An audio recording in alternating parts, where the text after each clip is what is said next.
Je pense qu'il serait toujours dans l'intérêt du pays et de la démocratie d'organiser le Brexit avant le 31 octobre.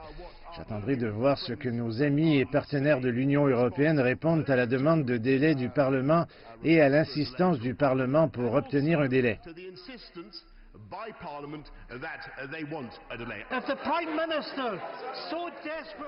Si le Premier ministre souhaite désespérément des élections que l'Europe espère et attend, qu'est-ce qui les empêche?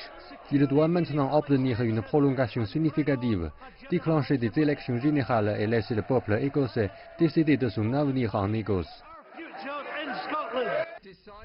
Par ailleurs, le chef de l'opposition, Jeremy Corbyn, a critiqué la solution proposée à la frontière irlandaise, affirmant qu'il y aurait toujours des contrôles entre l'Irlande et l'Irlande du Nord.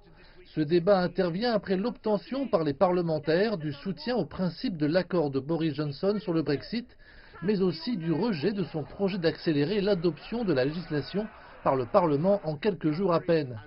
La Grande-Bretagne demande maintenant 3 mois de plus pour tout régler.